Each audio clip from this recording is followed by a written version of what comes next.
Game last week, the Friday game, you won 19-3. That on Sunday, you weren't happy with the way your team responded after that.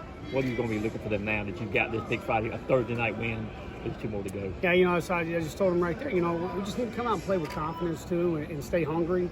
You can't get fed in this game, and if you do, or you start, thinking you've done something or accomplished something, that's when somebody's going to sneak up and get you. And so no, we're going to have a huge point of emphasis tomorrow. It doesn't guarantee anything. It's just, it's just like tonight. I mean, Charlie got off to a rough start, and then I thought JT Quinn was lights out, settled us down. And you look, right there, we played a relatively clean game, but we can still play clean.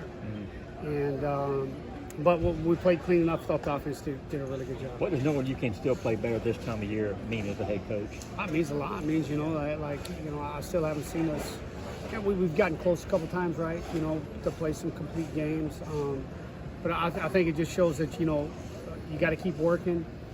There's that old Southern saying, the hay's in the barn, but we got to take the mindset it's never in the barn, right? We got to keep growing the grass and cutting the hay and keep working and try to get better each day.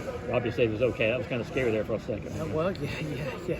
You and me both. We were a little nervous there. Got out there, and I think it just kind of shook him for a second. He didn't want to pop up really fast because we were laying there. He goes, "Hey, I don't think it's bad, but just give me a second."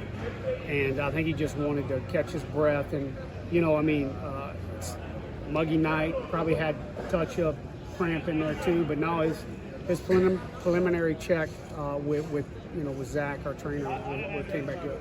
You mentioned JT Quinn. What's allowed him to be so successful in SEC play? And I'll tell you what, he's we put a lot of work in, but I think commanding his fastball, that's kind of what you saw him right there. That's like most pitches he's thrown in a while, right? I mean, 60, I think he threw right at 60 right there. I've lost track, but his fastball is really good. We got him in, he stamina-wise, he was fine, but you kind of saw there in that last, he lost a little bit of his fastball plan.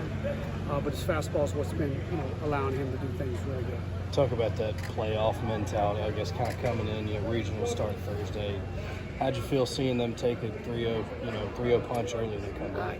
Our team's done a lot, right, this year, and, we know it. And I just kept telling our guys, look, they got to get us out. We came in.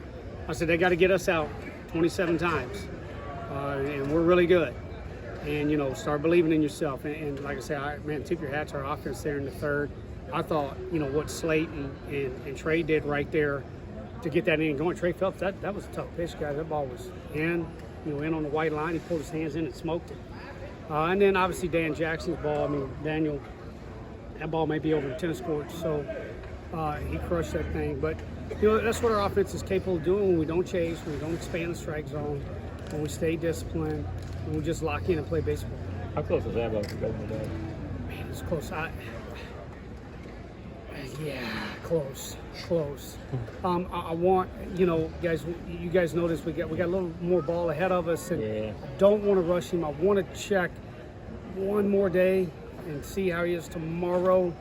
Your challenge tomorrow is you got 6 p.m. start, 12 noon start, and so you got to put all those factors in when you're looking at when you're going to play guys. So. That are coming off with stuff like his. So I think if it would have been a do or die win, you might have seen him. Was he pushing you to get out there? A little bit. Yeah. As I had to kind of let's give it one more day. Let's not rush it. You guys know this is kind of like different things. Get him out there, and his next setback's not a week or two. It's probably the season. So just really trying to be precautionary with it.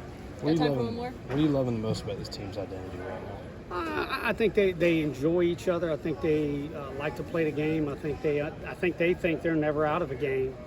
If something goes wrong, and then they understand the importance of adding to leads. Just their whole baseball awareness is something I think I like a lot. Thanks.